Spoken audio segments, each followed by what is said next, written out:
não sei quem fez essa pergunta, mas existe algum ramo empresarial onde um cristão não deva trabalhar, por exemplo, no marketing de uma empresa de bebidas, um advogado no ramo criminal? Eu acrescentaria até aqui, por exemplo, talvez no marketing de uma empresa de cigarro, se bem que hoje o marketing de cigarro então, não existe, né? Então, esquece. Oi, Samara. Nada? Então é isso. Veja, eu não creio que vale a pena você classificar coisas que cristãos podem fazer ou não fazer, mas que cada cristão deve ter segurança na sua consciência se realmente o que está fazendo. Eu creio que existem dois princípios gerais que devem ser levados em conta em qualquer coisa que nós vamos fazer. Em primeiro lugar, glorifica a Deus. Então, se o seu trabalho, se aquilo que você está fazendo, você entende que não produz a glória de Deus, então é melhor não fazer e buscar uma outra área onde você possa glorificar a Deus. Segundo lugar, produz o maior bem para as pessoas. E eu não participaria de algo que eu sei que conscientemente eu estou roubando dessas pessoas algo de bom através do meu trabalho. Então, esses dois princípios, no meu entendimento, são extremamente importantes. Em primeiro lugar, a honra e a glória de Deus. Se existe algo que você entende que realmente não glorifica a Deus, simplesmente não faça. E em segundo lugar, se aquilo que você está fazendo está produzindo bem para as pessoas. E então essa questão em si de você trabalhar num departamento de marketing, né, de uma comércio de bebidas, em tese eu não diria que seria errado. Agora, ao mesmo tempo, a grande pergunta é: você gostaria de estar participando disso, sabendo, né, que uma boa parte dos problemas da sociedade tem a ver com a dependência do álcool? Então, e aí cabe a cada um responder o que vai fazer diante de Deus. Eu conheci pessoas até na época que cigarro ainda era mais reconhecido, né, como algo legítimo, né? E essa pessoa disse que não sentia nenhum problema em relação a isso, porque era um comércio como qualquer outro, né? Mas eu não sei se eu conseguiria, sabendo, né, de todas as informações da ciência em relação a isso, não é, estar colaborando com isso. Mas não só isso, não é? Então, por exemplo, alguns de vocês aí estariam trabalhando com determinados produtos que você sabe que são reconhecidamente prejudiciais à saúde, e ainda assim você faz por uma questão de ganho pessoal, sabendo que está prejudicando? Essa é uma pergunta que precisa ser respondida. Eu tenho visto assim que às vezes crentes privilegiam certas questões, né, como bebida e cigarro. Só que o princípio da glória de Deus e do bem das pessoas deve ser levado para outras áreas, para todas as áreas da vida, na verdade. O pessoal às vezes fica brincando, né, que crente não bebe nem fuma, mas come. E você sabe que, biblicamente falando, gula é pecado realmente, né? Você tem que se alimentar de forma moderada, né? Se você vai para um rodízio, sei lá, de pizza, de churrasco, coisa assim, e você se empanturra até cair, lógico que isso é pecado, não? Talvez a única exceção do rodízio seria sushi, né?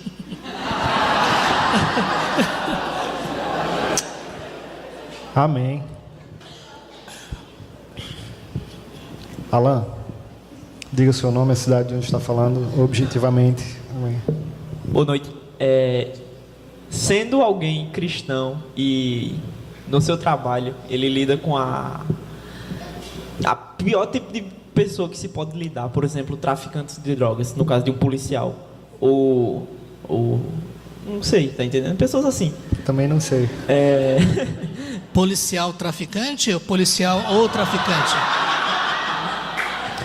Traficantes, no caso de o trabalho de um policial, tipo, o policial lida com ele no sim. seu trabalho. Sim. Aí eu ponho em pauta duas questões. Como um cristão, no caso um policial, poderia pregar para essa pessoa, ou um delegado, por exemplo, poderia pregar para essa pessoa e assim glorificar a Deus em seu serviço se ele não conseguir pregar.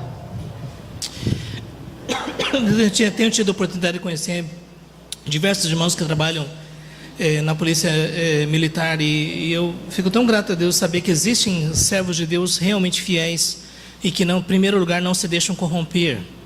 E não é fácil. Uma vez eu estava conversando com uma pessoa que fez escola de oficiais e ele me disse que é muito delicado. Aqui a gente está conversando sobre isso, mas é do conhecimento de todo mundo que existe aquela ala corrupta, bandida mesmo, dentro de corporações policiais. E eu já ouvi falar de certas pessoas que optaram para pedir aos seus superiores para não atuar em determinadas áreas, para não colaborar com esquemas e coisas desse tipo assim.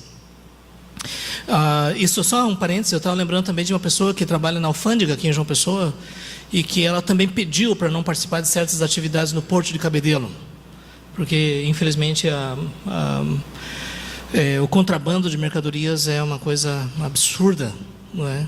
E conhecida e tolerada e tudo mais. E essa pessoa não sentiu necessidade de pedir de demissão porque ela não participava ativamente dessas questões. Tenho sim ouvido falar de policiais militares que pregam, que oram, que ministram e tudo mais. Lá em Campina Grande existe um grupo, né, bem ativo nessa área da missão dentro da atividade policial. Então, e é interessante que às vezes até há certos criminosos que cultivam certo tipo de respeito, não sei exatamente que termos, não é? Por essas pessoas. Mas, sim, Deus dando oportunidade, devemos compartilhar com todas as pessoas sobre a verdade do Evangelho. E graças a Deus, aqui e ali, não são muitos, mas nós ouvimos de testemunhos de pessoas desse mundo do crime que se converteram ao Senhor e estão firmes no Evangelho hoje. Mas um policial crente, sim, você imagina só, alguém que convive com essa realidade e não ministra às pessoas aquilo que realmente vai libertá-las dentro daquela situação. É arriscado, mas essa é a nossa responsabilidade mesmo. Um policial que mata no seu ambiente de trabalho. Veja bem, eu concordo com a lei sobre a questão da legítima defesa e também a responsabilidade dos policiais de proteger a integridade das outras pessoas, dos cidadãos, e que, por isso, em situações específicas previstas em lei, ele pode tirar a vida, sim, de criminosos. E, infelizmente, nós temos no Brasil uma filosofia muito estranha em relação a isso, que às vezes os bandidos são protegidos e os policiais são denunciados, acusados, respondem a processo. E eu tenho conversado com alguns policiais que eles se sentem literalmente de mãos atadas, porque eles sabem que deveriam fazer certas coisas, mas que, por exemplo, se houver um disparo com a arma dele, né, aquela arma registrada na polícia e tudo mais, gente, é tanta confusão. E por isso alguns deles, por exemplo, há uma determinada ocorrência, eles dizem, a gente não vai para lá não, porque vai haver tiroteio. E, Deus, se imagina? Não é uma questão delicada? E é uma pena, por isso nós também devemos orar, né, para que a segurança pública, de uma forma mais ampla, Deus tenha misericórdia, né, e as pessoas possam pensar de forma mais responsável em relação a essa questão, dando maiores poderes, ainda sabendo que esse poder pode ser abusado como ele é. Quer dizer, por exemplo, que existem grupos de extermínio, isso é um fato, não é? As pessoas sabem disso. Mas hoje em dia eu estou vendo que, especialmente, eu não sei se seria vinculada à ideia do marxismo cultural, uma ideia estranha sobre respeito aos direitos humanos, a tal ponto que limita, cerceia de uma forma radical aquilo que um policial pode fazer para cumprir o seu trabalho. E isso é muito triste. Eu espero que aqui no Brasil a gente possa ver maior responsabilidade nas questões de segurança pública. Eu estava conversando com o pessoal da área de investigação. Gente, muitos deles sabem onde estão os bandidos, o que eles estão fazendo e tudo mais, mas eles se veem de mãos atadas. E às vezes alguns até dizendo assim, gente, a gente prende, mas o juiz solta, a gente vai fazer o quê? Então, é uma questão séria, muito séria no nosso país. A impunidade, a proteção dos criminosos, é muito sério.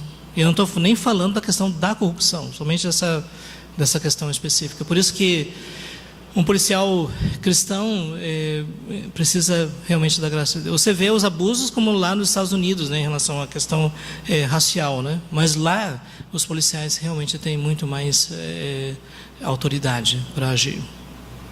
Está acontecendo agora essa questão, né, da lei do armamento. Como é que é? Desarmamento não. A nova lei agora dando aos brasileiros o direito de portar armas em casa e tudo, né? O pessoal está muito preocupado com isso. Mas, gente, nós chegamos a esse ponto que hoje em dia, eu não sei se vocês sabem que há anos atrás os bandidos, eles chegavam e diziam: olha, me passe a sua carteira.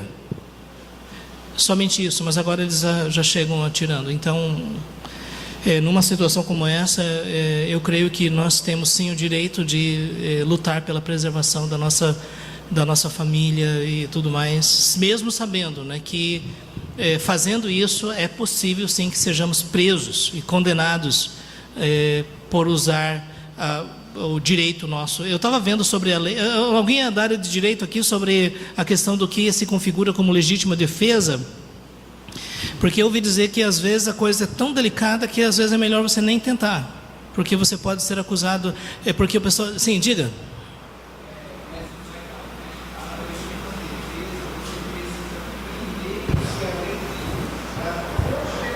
Primeiro ele atira e depois você atira. Primeiro ele esfaqueia e depois você...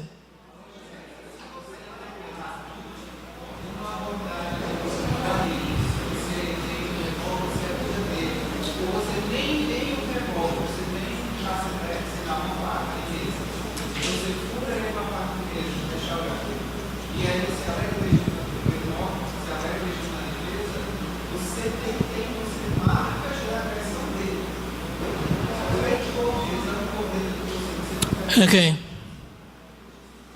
Sim, diga. Mateus, levanta por favor a chuva. Ou então vem aqui. Corre. A chuva não vai deixar. Aproveita e faz a sua pergunta logo em seguida. A pergunta da pergunta. A legítima defesa não é só ser agredido para depois reagir. Pelo Código Penal, a legítima defesa se configura numa proteção moderada, no uso de meios moderados, de perigo próprio ou alheio, iminente ou real. É assim que o Código Penal trata. Então eu não preciso esperar ser agredido. Inclusive, não precisa ser um direito meu que está em questão. Eu posso alegar legítima defesa na defesa de um direito alheio. É assim que trata. Agora, é assim que trata a letra da lei, mas o que está acontecendo de fato é outra coisa. Sim. E especialmente por causa da pressão do pessoal dos direitos humanos. Não é um fato? Quer dizer, a lei prevê tudo isso, mas a realidade da prática é outra, e parece que os juízes estão dando muito mais preferência mesmo para suspeitar da sua legítima defesa do que suspeitar da agressão do bandido. É uma pena. Sabendo que a nossa lei, ela prevê essas situações, não é?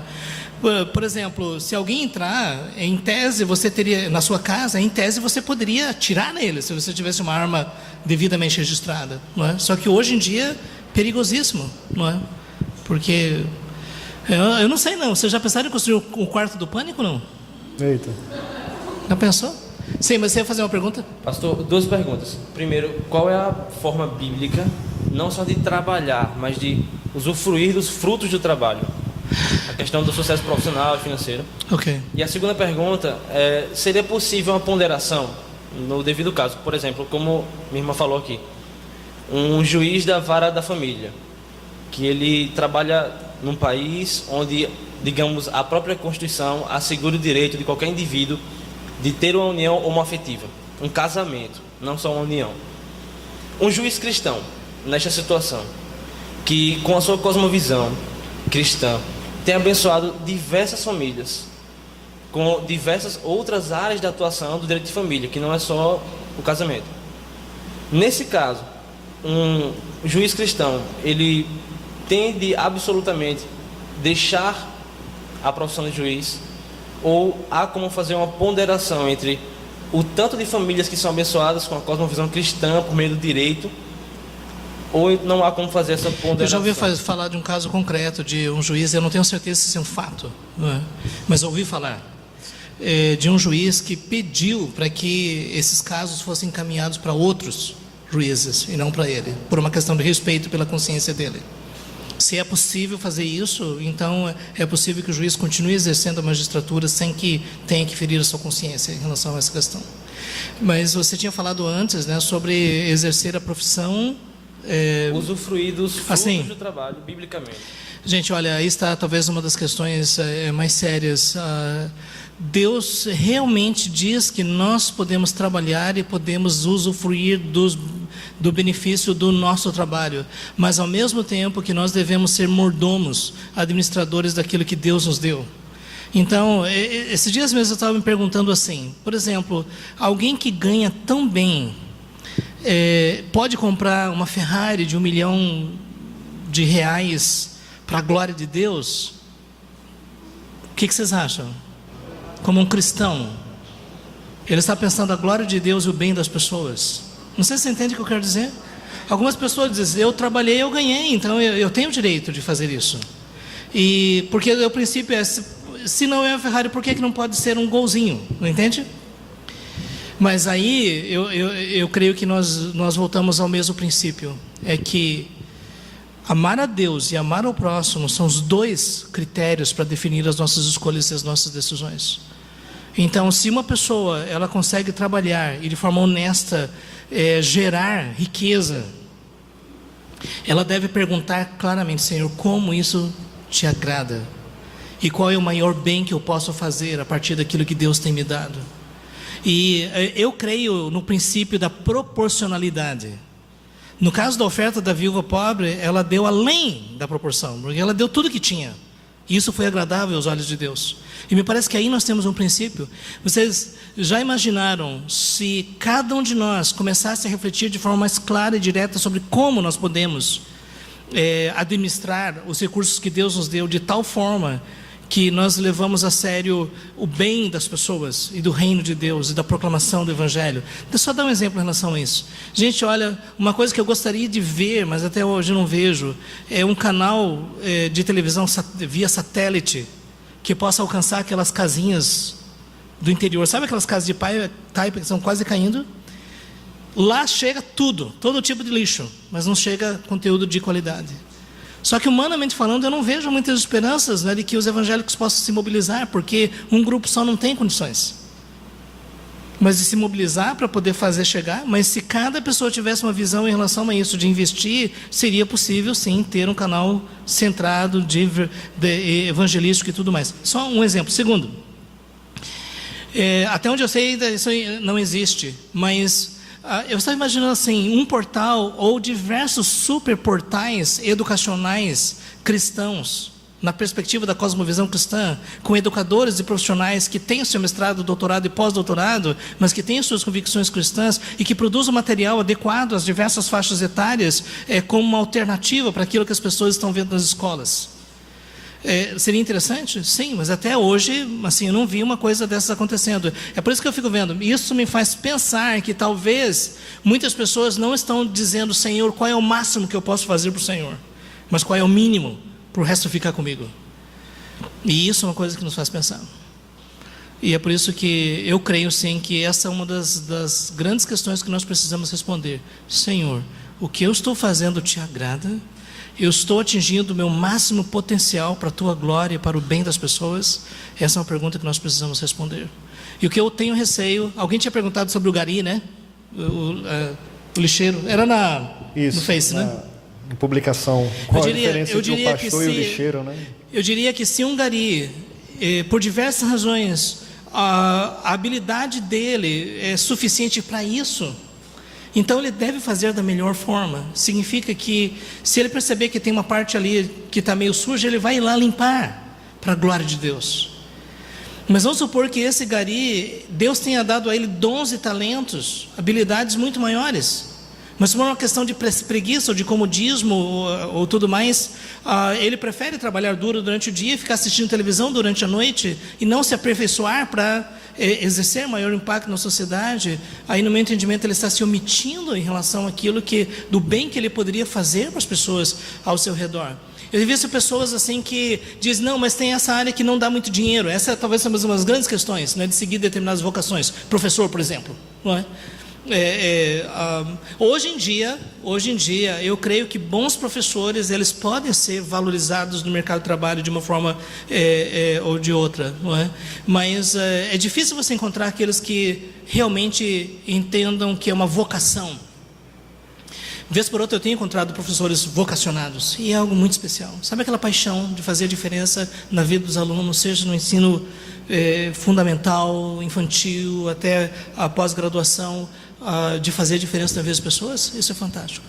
Então essa é a pergunta que nós precisamos responder. Não é o mínimo que nós vamos fazer, mas é o máximo que nós podemos fazer para a glória de Deus com aquilo que Deus nos deu. Amém. Pode vir aqui, por favor.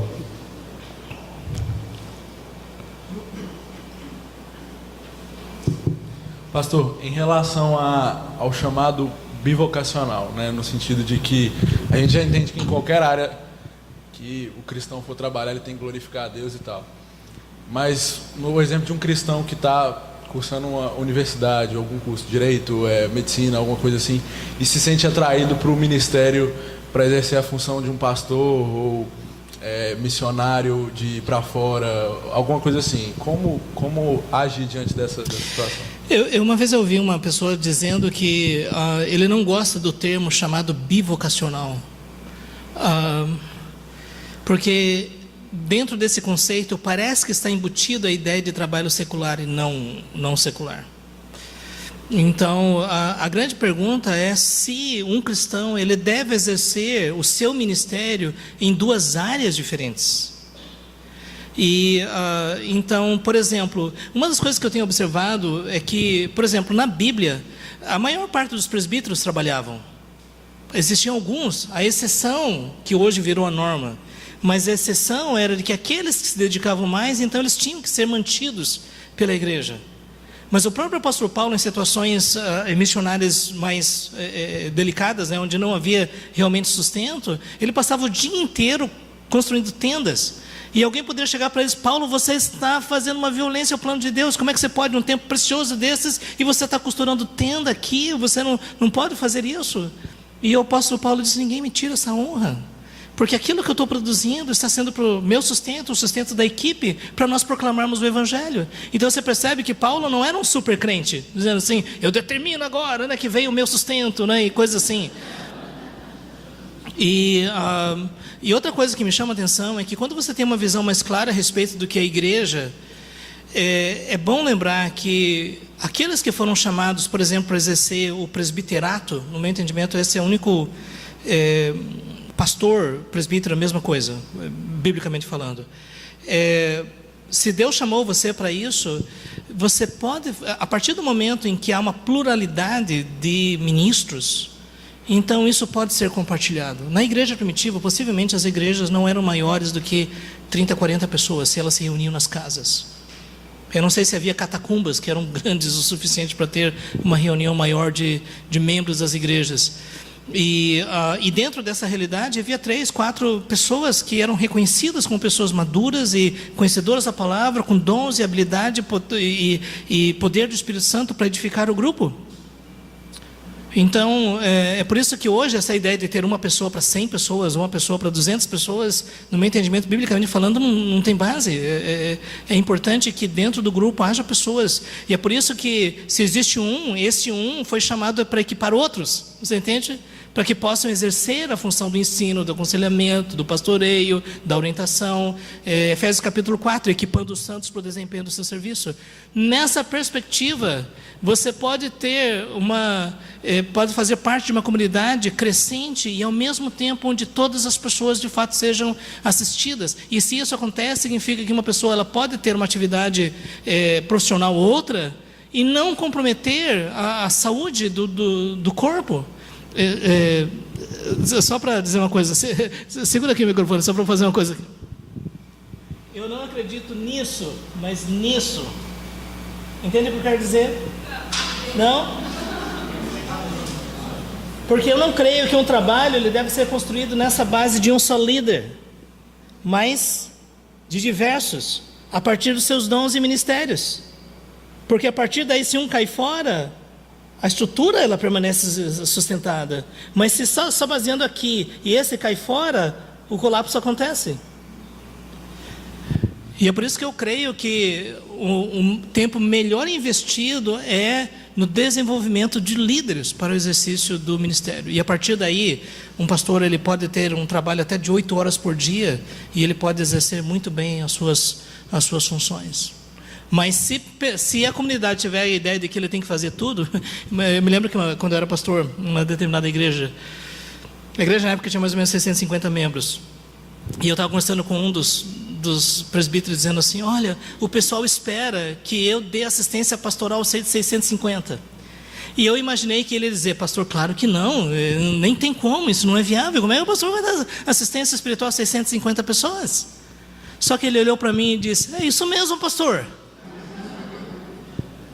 Então, o que a gente fez foi uma espécie de escala de visitação, de acompanhamento. A gente estruturou a igreja em pequenos grupos. Uma boa parte das necessidades pastorais eram supridas nos pequenos grupos. Você percebe que uma conversa de 1 hora com o pastor no gabinete pastoral é uma coisa. Outra coisa é você fazer parte de um grupo maduro, onde você abre o seu coração, recebe oração e ministra as pessoas semana após semana. Então é por isso que eu creio que se nós levamos a sério aquilo que Deus revelou sobre o que é o ministério, então todo mundo está fazendo algo significativo e ninguém está sobrecarregado. Gente, isso que eu estou falando seria uma bênção, ia livrar pastores de pressão alta, de problemas de AVC, de estresse, de depressão e muitas outras coisas. Infarto.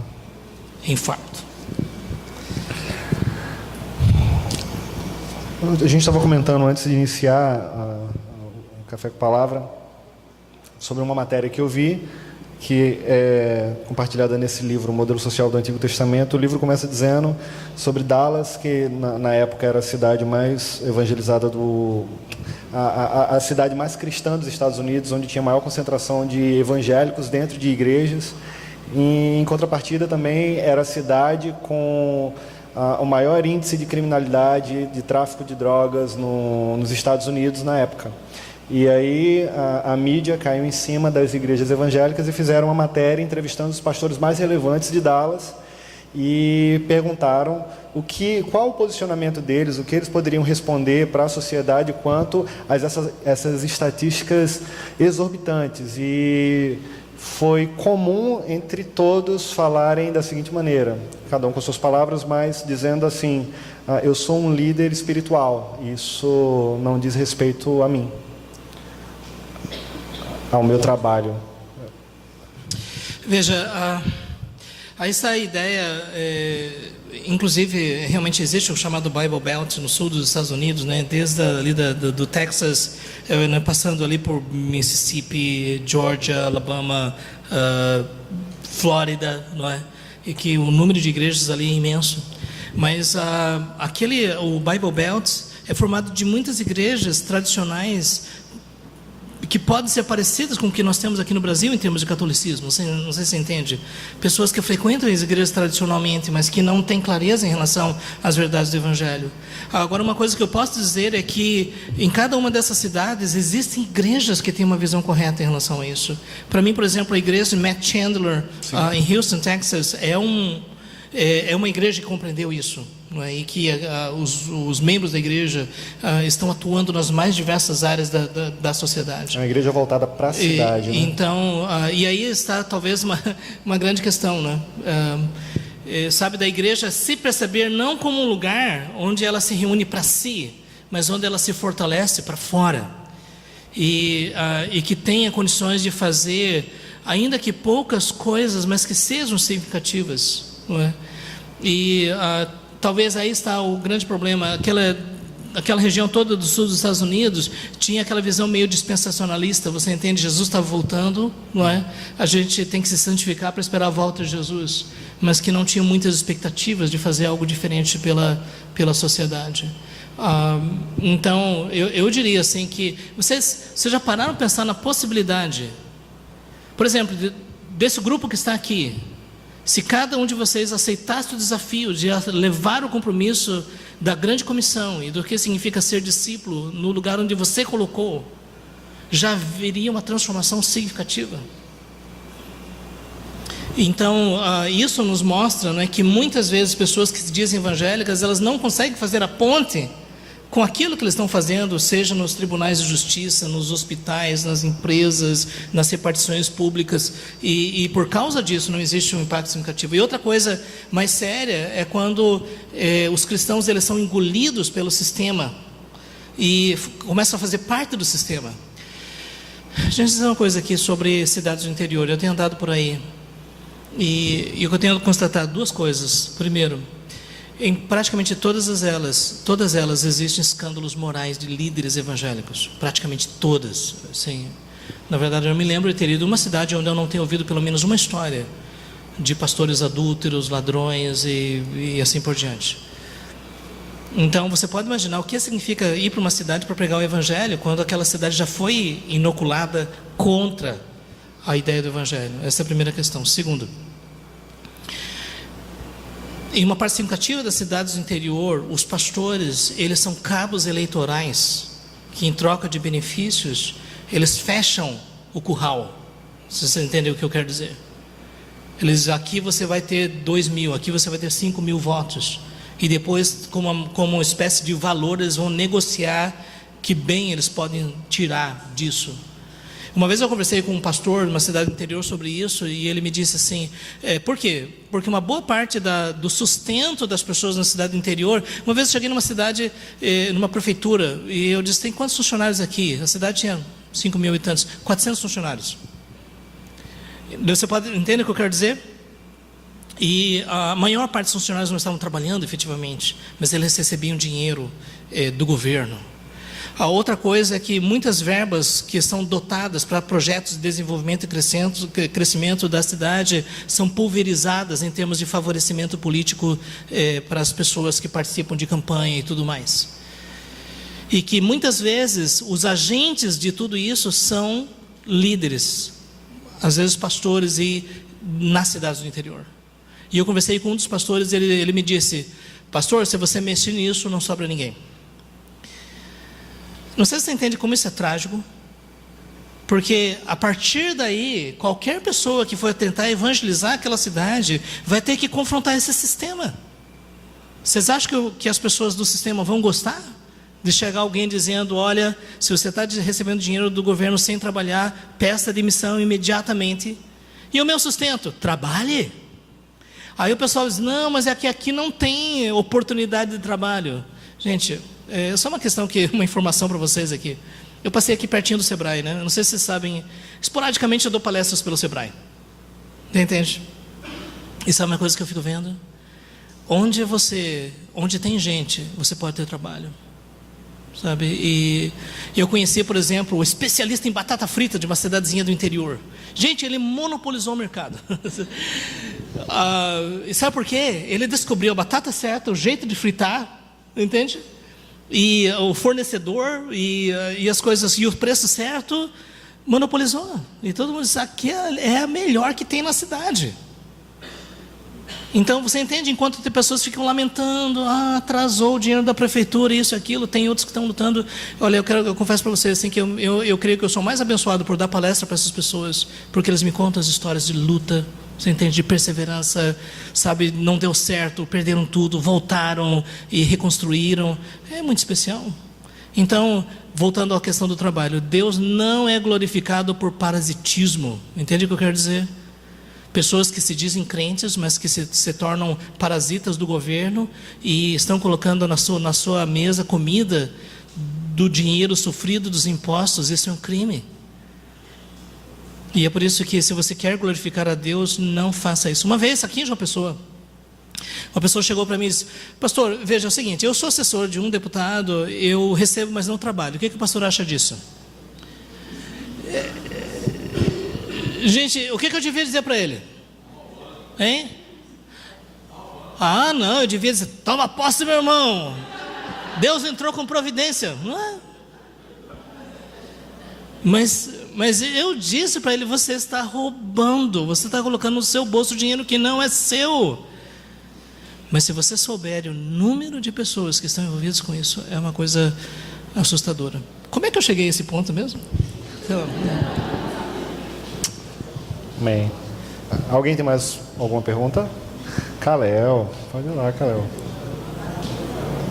Eu escrevi no papelzinho aí, mas pode ser que não dê tempo, né? Então vou falar logo. 3 ramos que eu queria saber se é possível glorificar a Deus nesses 3 ramos.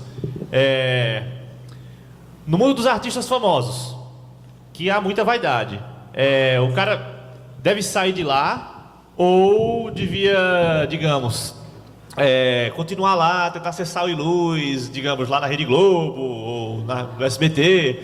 Outro ramo,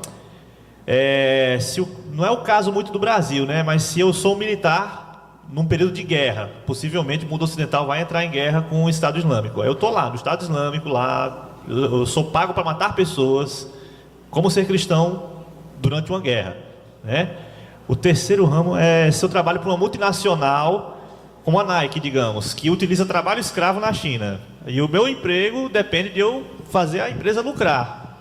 Então, assim, deve o cristão sair de uma empresa que utiliza de meios injustos para lucrar? Pronto, 3 ramos. Uma multinacional injusta, o militar e o...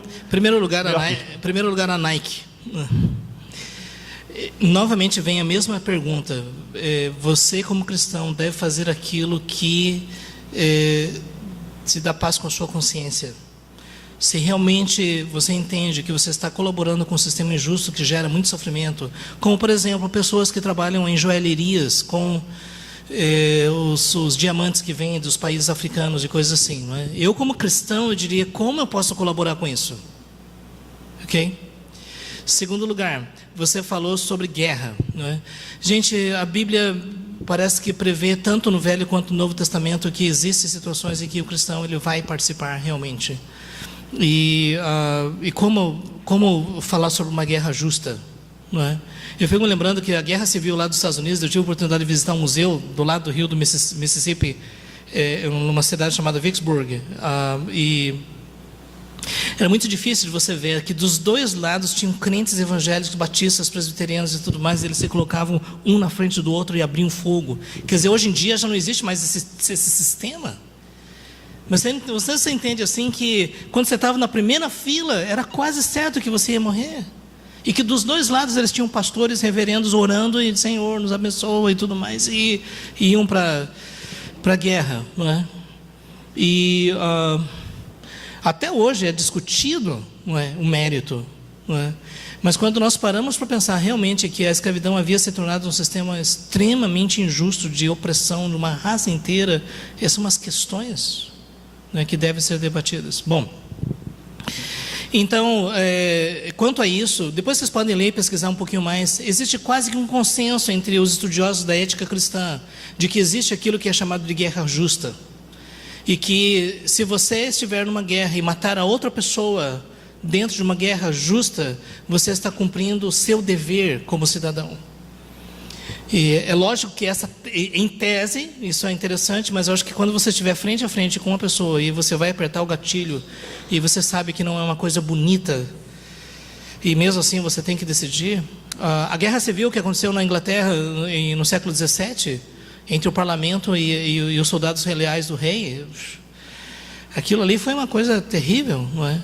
Mas ao mesmo tempo, eu creio que aquela guerra, ela foi fundamental para, não é quebrar, mas de alguma forma fragilizar a monarquia absoluta que gerava imensas injustiças na sociedade. Então, primeira questão de você ser um artista cristão.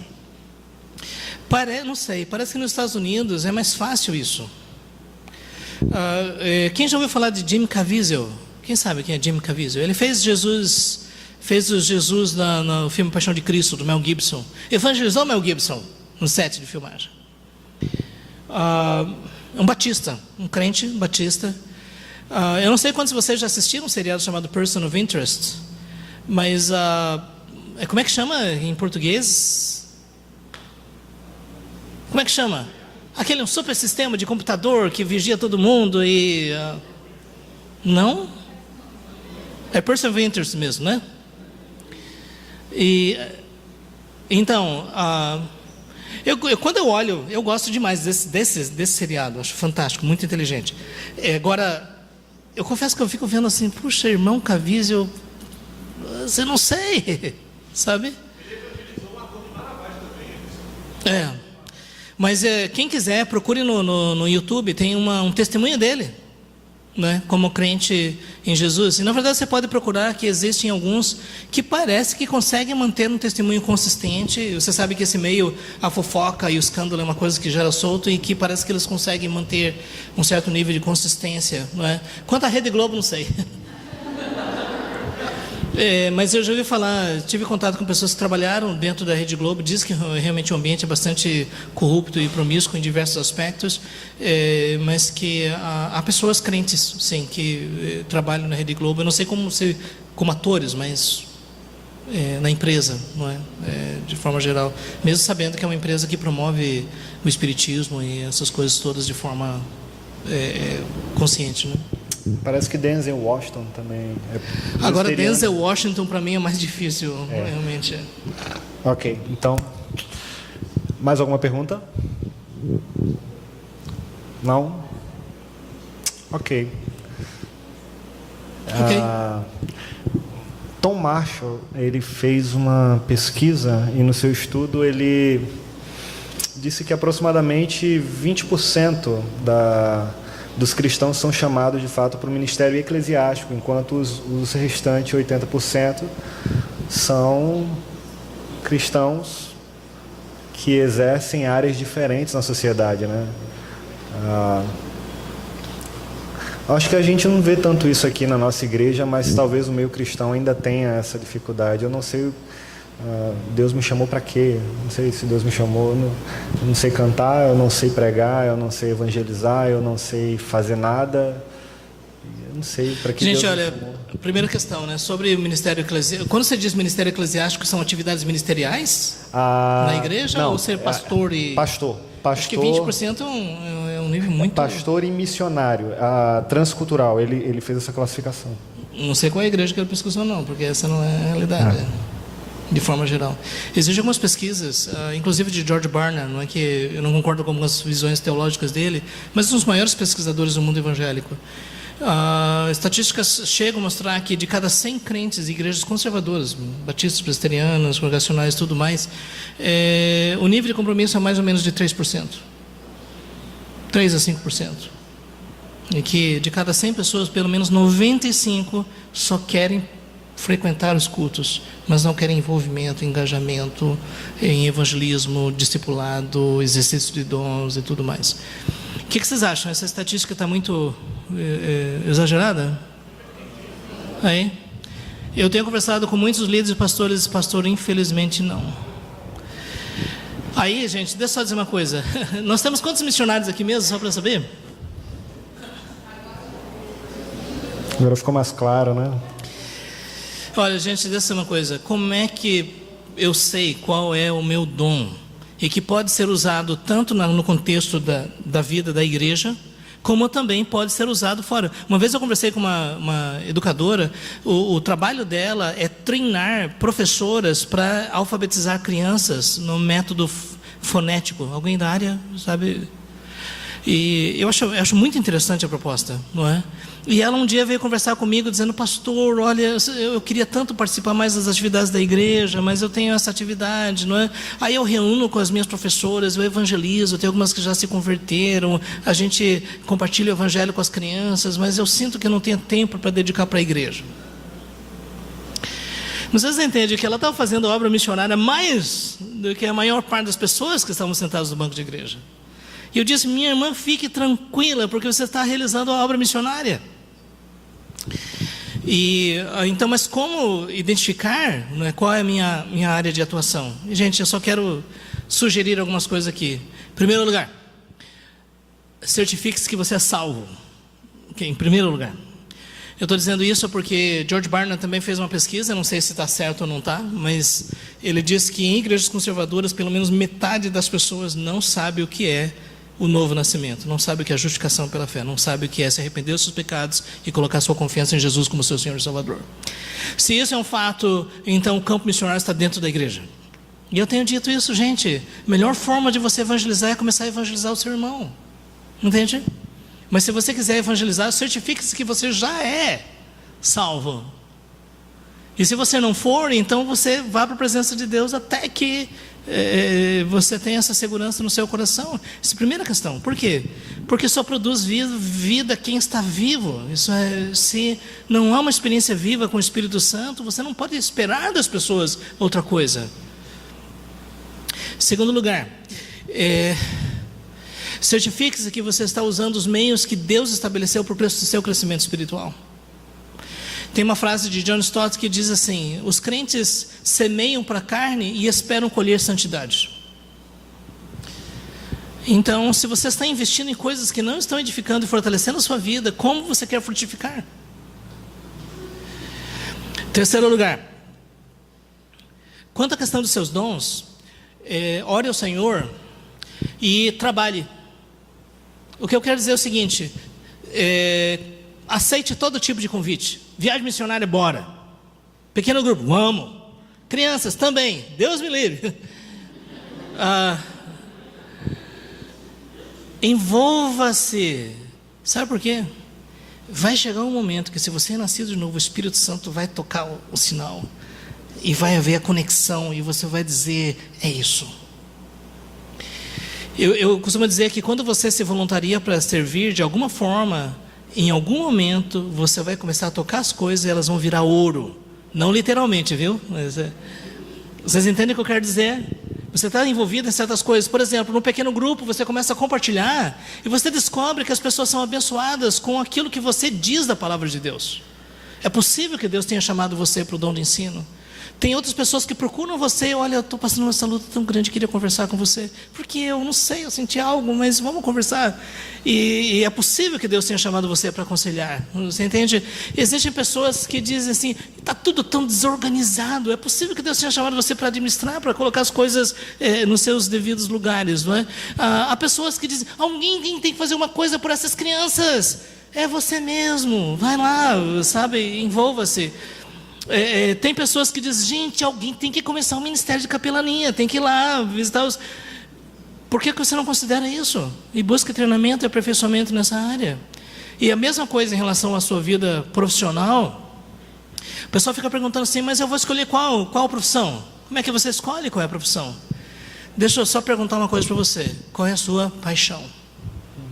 Porque o que eu quero dizer é o seguinte: eu já vi pessoas que estudam demais para concurso e passam, mas vivem infelizes para o resto da vida. Como é que uma pessoa pode ser infeliz ganhando bem? Conheci um cara que ele era médico, largou tudo para ser caminhoneiro e hoje ele é a pessoa mais realizada da Terra. Daí, gente, deixa eu só dizer uma coisa para vocês. Eu sei que na nossa sociedade, eu ia até dizer, graças a Deus, essa questão de estabilidade, ela está balançando muito aqui no nosso país. Vocês estão cientes disso, né? A questão de estabilidade hoje em dia está chegando na área dos países desenvolvidos, não é?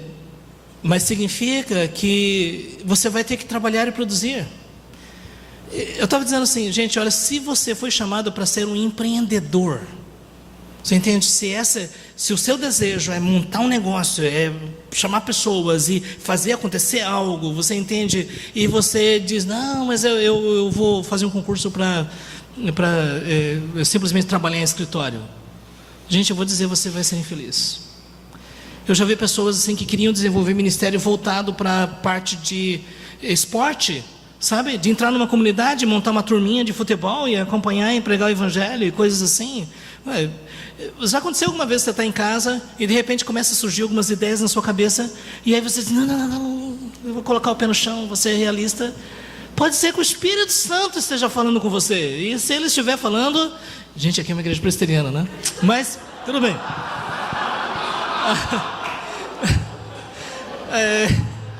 Mas isso é um ponto que não é... É um ponto dividido dentro da presbiteriana também, né? Então, tem uma margem.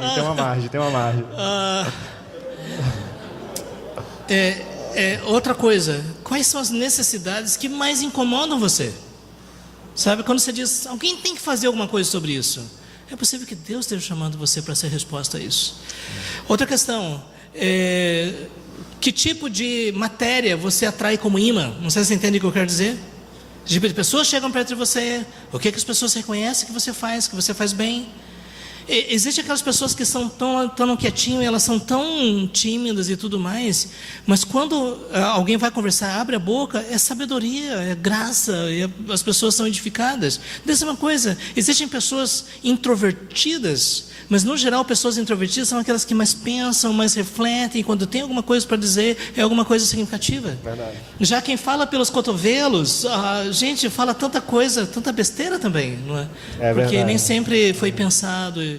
Então, eu creio que nós temos que rever esses mitos que nós criamos em relação a dons espirituais, habilidades e tudo. Agora, uma coisa que eu quero dizer para você é o seguinte: se você identifica uma habilidade específica, é a sua responsabilidade. Seja um dom espiritual, seja uma habilidade natural, é a sua responsabilidade aperfeiçoar. Então, não queira ser um canivete suíço. Seja uma boa chave de fenda. Vocês entendem qual é a ideia? Porque tem pessoas que querem ser tudo para todas as pessoas. Você nunca vai fazer nada bem. Mas a partir do momento que você encontra o seu espaço, o seu lugar, a sua vocação, invista naquilo. Mas tem tantas necessidades ao redor. Faça aquilo que Deus chamou você para fazer. Amém. E Deus vai suprir as outras necessidades. Amém. E quando a gente tem esse tipo de convicção, a gente vem a tremenda realização, sabe? Deixa eu dizer uma coisa para vocês. Burocracia não é comigo mesmo. Você entende? Papelada, documentação, carta, memorando, para mim é uma coisa terrível, não é? E é por causa disso, quando eu estava na outra igreja, nós contratamos uma secretária que era uma bênção, você entende? Então, a partir daí, você faz aquilo que é certo. Eu já vi pessoas que gostam de fazer ata, para mim isso é inconcebível, mas tem gente que gosta. Então, ué. Agora, deixa eu só dizer algo, gente. Deus quer que nós vivamos de tal forma que quando chegar o final de tudo, nós vamos olhar para trás e vamos poder dizer: eu combati o bom combate, completei a carreira e guardei a fé. Amém. Desde agora me espera a coroa da justiça, que está reservada não somente a mim, mas aos que amam a sua vinda. Deus quer que nós vivamos assim, para que depois de tudo a gente possa olhar para trás sem arrependimento, sem frustração, mas com um sentimento de missão cumprida. Essa é a vontade de Deus para as nossas vidas. Amém. Lembrei de uma conversa que a gente teve, eu e Mateus, e aí eu citei Darren Millen, pregador americano. Ele fala muito sobre áreas de influência e como conectar a sua vocação com o reino de Deus também. E aí ele usou essa analogia de um cinto de ferramentas, né? Às vezes as pessoas ficam procurando tanto em Deus, querendo saber o que Deus o chamou para fazer, e fica procurando fora. E como diz uma boa linguagem do Matuto, procurando piolho na cabeça de cobra, quando na verdade ele já tem tantas coisas e Deus já deu tantas habilidades naturais, tantos dons, e fica procurando fora o que ele já tem. E aí ele usa essa analogia do cinto de ferramentas, quando na verdade ele diz: olhe para o seu cinto de ferramentas e veja o que você já tem no seu cinto de ferramentas. E aí ele fala, por exemplo, pedreiro vai usar ferramentas de pedreiro, o arquiteto vai usar as ferramentas de arquiteto para poder desenvolver suas habilidades. E às vezes a gente já tem tanto e fica procurando fora o que a gente na verdade já tem. Então, o que eu tenho? Quais são as habilidades naturais? Olha, só uma questão, um conselho aqui. Comece com o que você tem e depois Deus vai mostrando o resto. Se você ficar esperando, você vai ficar esperando indefinidamente. Deus já te deu muitas coisas, então comece com aquilo que Deus já deu para você. Amém. E depois Ele vai mostrar os próximos passos. Amém. Gente, uma salva de palmas para o Senhor.